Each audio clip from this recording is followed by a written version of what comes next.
Hi, welcome to the Great Science Share live lesson. I'm Jules Pottle and today we're going to be looking at paper.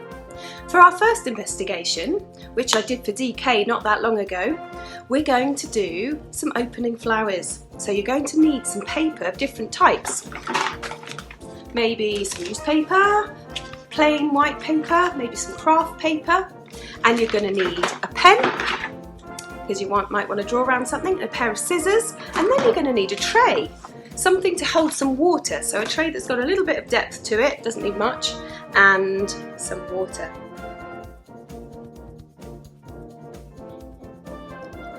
First of all, you need to draw a circle on your paper that you want to use.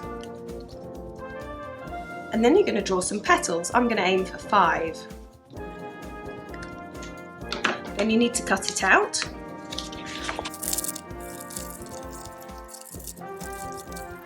And lastly, you need to fold it. And to fold it, you need to make sure that this edge doesn't go over this line here. You're going to fold it in, make sure it's nicely inside. Then the next one, fold it in, next one, fold it in, next one, fold it in until it looks like that. Then you're going to need to fill your tray with water. That should do. We're going to get our folded paper, I'm going to hold it by one of the petals and drop it in, and then we can just see what happens. Oh, look, it's time to move, can you see? Oh, look! 3 are out, 4th is coming, up comes the 5th. Oh, look at that! Our flower's opened! Can you see the paper inside is getting wet? Well, that's cool, isn't it? Well, that green flower was really interesting, but I wonder what would happen if we did it with the blue paper, or the newspaper, or plain paper. Now, when we change something in science, all the things we could change are called variables.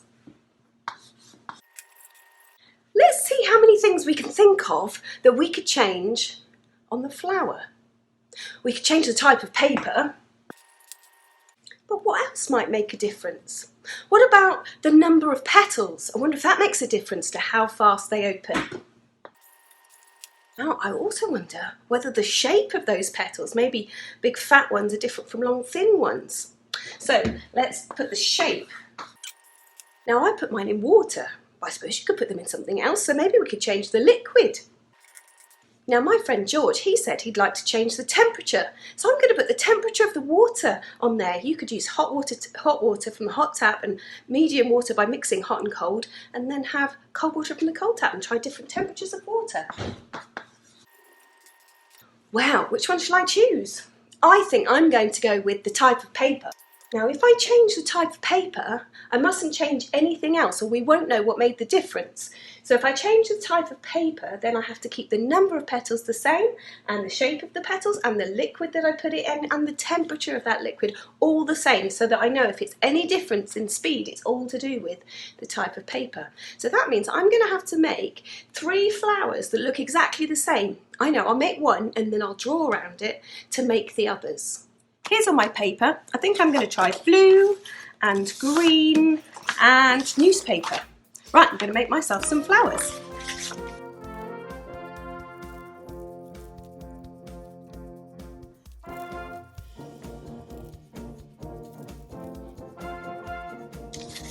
There we are, 3 flowers, all the same number of petals, all the same size, and just different papers.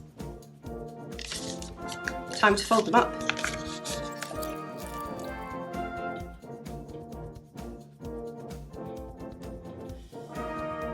On your marks, get set, go.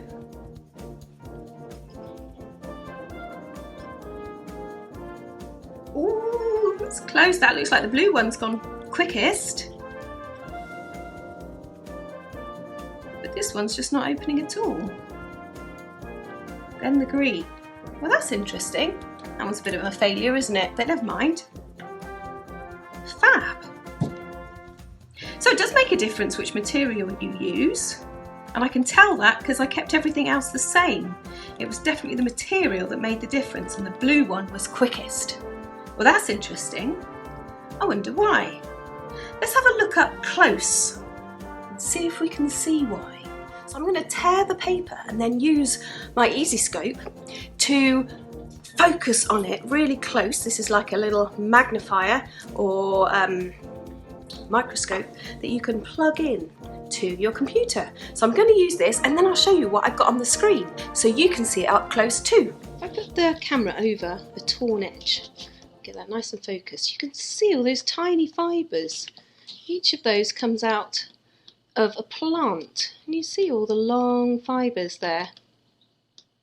Now if I put a little bit of water next to it, there it is, I'll bring in the paper, see what happens. Whoa, can you see that? And it soaked it all up. Brilliant. Let's compare that with a piece of A4 paper that you use in a photocopier. You can still see there are fibres in it.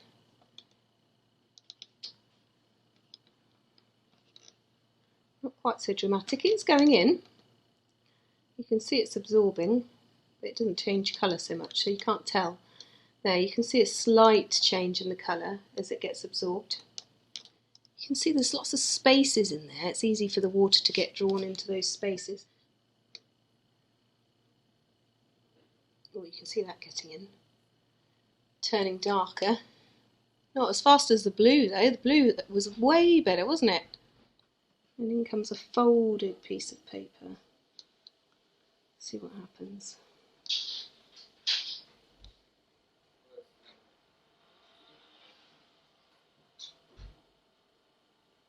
Here you go. As soon as it gets to the crease, it makes the crease go flat. That's cool, isn't it? I've been left with all these odds and ends of paper. I don't know what to do with them. Seems a waste just to throw them away.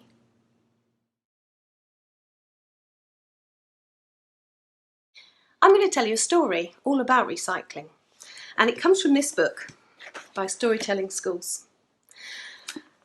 It's a story called Snip, Snip.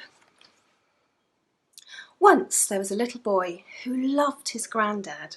His granddad was a tailor, that's somebody who makes clothes for a living. And when he was a little boy, his granddad made him a coat. It was the most brilliant coat. It had buttons up the front, it had big pockets and a hood that he could hide in. He loved that coat so much. He wore it everywhere. He wore it in bed, and he wore it to school, and he wore it to the playground. He wore it when it was a bit hot to wear a coat. But he just loved the coat so much, he wanted it with him all the time. Well, one day, Mum said, "Come on, this coat is getting a little bit old and tatty. Why don't we go out and buy you a new one?" The little boy said, No, I don't want a new one. I want the coat that Grandad made me with the buttons and the pockets and the hood. I love my coat." Mum said, "Well, it's getting a bit smelly and it's getting a bit dirty and it's getting a bit ripped because you're growing out of it. You can't really go on wearing it forever, you know." So he took it back to his granddad. He said, Grandad, Mum wants me to get a new coat, but I don't want a new coat. I want this coat. Can you help me?" And Grandad said, "Yes, I think I can." And he took the coat into his workshop and he snipped away. Snip, snip, snip, snip, snip, snip, and he sewed away. Sew. And not long later, he came out with a brand new, now what could it be? What could you make from a coat? You need something smaller than a coat, but something you can still wear. I know, a waistcoat. He came out with a waistcoat and he handed it to his grandson. He said, "There you are, I've made your coat into a waistcoat." Well, he loved it. Straight away he put it on, he did up the buttons and he wore it everywhere. He took it to the park and he took it to school and he wore it in bed. He even wore it to the swimming pool once. He didn't want to take it off ever because he loved that waistcoat more than anything. And everyone who met him, he's told them all about his waistcoat. "My granddad made it. He's a tailor. I love my granddad. I love my waistcoat." Well, time passed and his legs grew longer and his arms grew longer and his body grew bigger. And that waistcoat just didn't fit anymore. And Mum said, "Come on, it's time to stop wearing the waistcoat now. Let's buy you some new clothes. I'll get you a new jumper or a new t-shirt." The boy said, "No, I want my waistcoat. So he took it back to his granddad and he said, Granddad, I used to love my coat and I grew out of it and then you made it into a waistcoat, but now I've grown out of the waistcoat. What am I going to do? Granddad said, I've got an idea. And he took it out the back.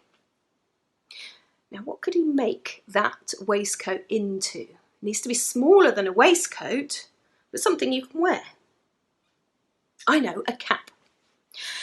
He went snip, snip, snip, snip, snip, snip, stitch, stitch, stitch, stitch, stitch, stitch, and he brought it back out to his grandson. He said, here you are, I've made you a cap out of your waistcoat. And his grandson put it on. He said, I love this cap. It's brilliant, Grandad. Thank you so much. And he took it everywhere with him. And everyone he saw, they asked about his cap and he told them it was a coat and then it was a waistcoat and now it's a hat. And I love it and I love my granddad. My granddad made it for me. So one day he went to the park and he wore his hat because he wore his hat everywhere. And as he was playing, he put his cap down on the ground near where he was playing. And when he went home later that evening, he forgot to pick it up. And when he went back to look for it, it had gone. He'd lost his cap completely. He was so sad.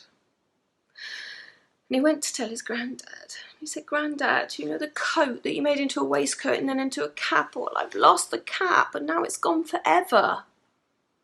Granddad said, it's not really gone. And he went out the back. And when he came back, he was holding a piece of paper all folded up. And when the boy opened it up, it was a story. It was a story all about a granddad who'd made a coat for a little boy and how the little boy loved it and wore it everywhere and how it got made into a waistcoat and then into a cap and then into a story. And he said, there you go. And he tucked it into his grandson's pocket. He said, you can take your story everywhere and tell everyone about your coat and your waistcoat and your cap. It'll never really be gone because it will always exist in your story.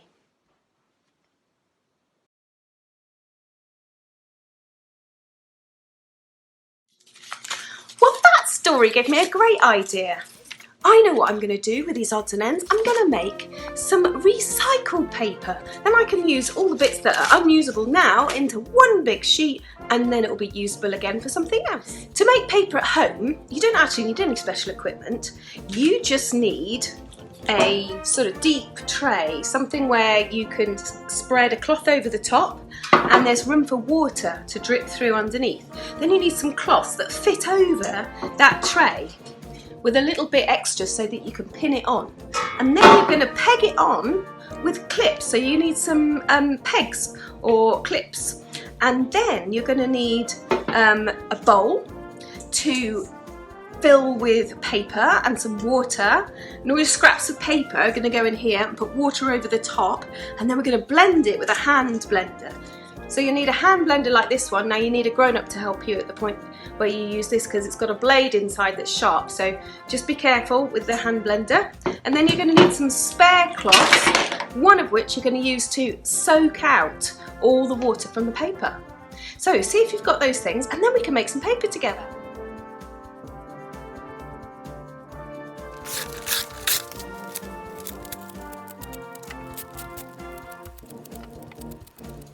So next we're going to get some water and we're going to put it into the paper to make it go all soft, and then I'm going to blend it with the blender.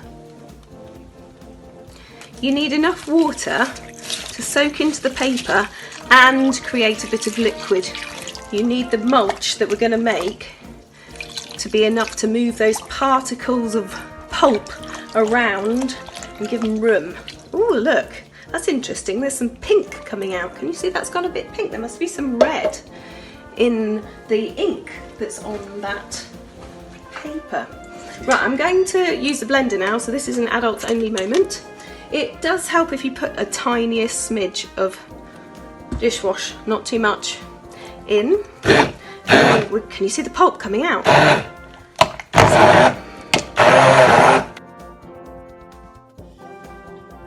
You want it runny enough to pour. It's not quite there yet, so I'm adding some more water. Let's have a bit of a stir. That's getting better. That will pour nicely.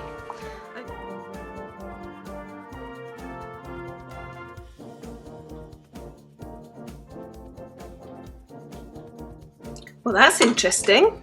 Look at the two different colours. They're quite different, aren't they? The newspaper's gone really murky, but the white paper's gone pink. Well, that's going to make some fun paper.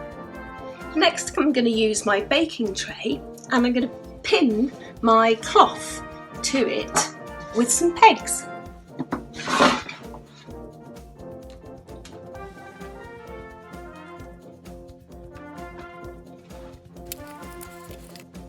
Do you see how I've pulled that tight? It's like a trampoline now.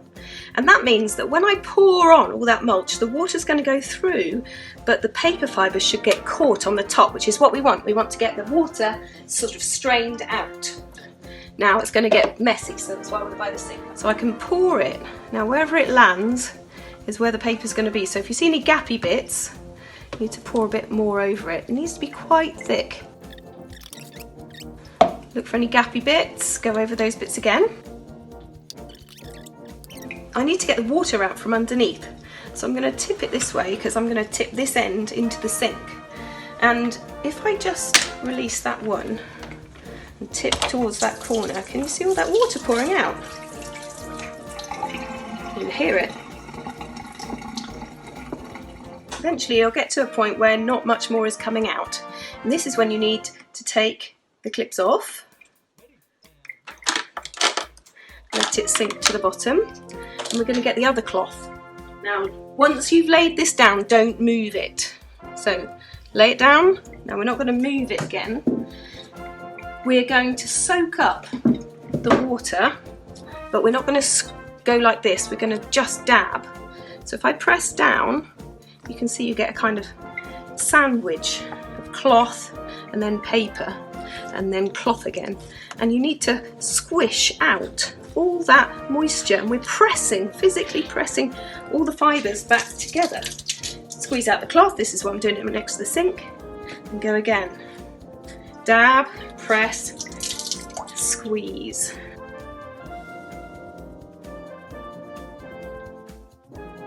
Now at this point you can lift the whole thing up and peg it on the line to dry, and that will dry out into a really nice thick bit of paper, but I want to compress mine a bit more, so I'm going to make a sort of pile up of papers over here.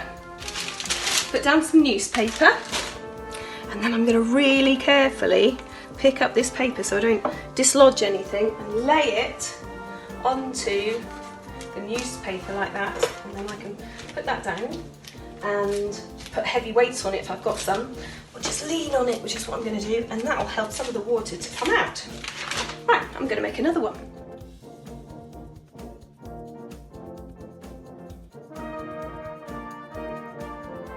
Right, let's be a bit more experimental. I'm going in with some of the white paper pulp, and I'm going to do white, well, pink around the edges.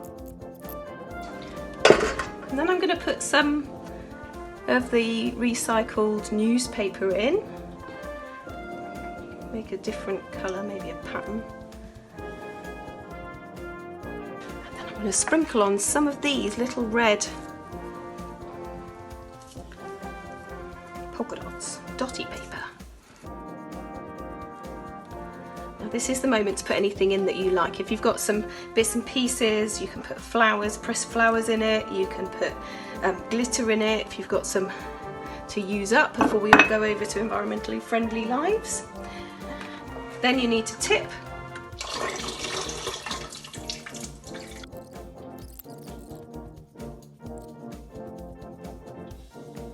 I've got 3 layers of paper in here, 1, 2, 3, and in between each one there's a little bit of paper because I want to absorb as much moisture as I can out. So I'm just going to lean on it.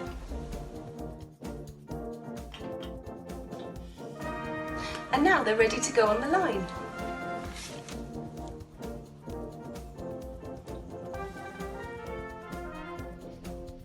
I've got the paper in from the line. It's been drying all day. Let's have a look and see. You need to peel carefully. Ooh. It's definitely paper.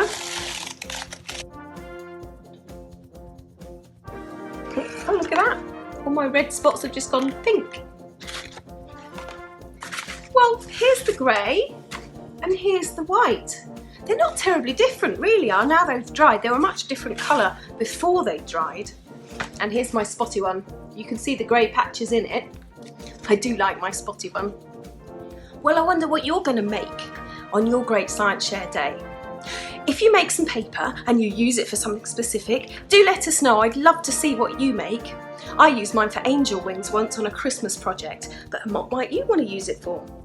Have a brilliant day investigating paper. Have a brilliant day sharing your science. Have a brilliant, great science share. Bye!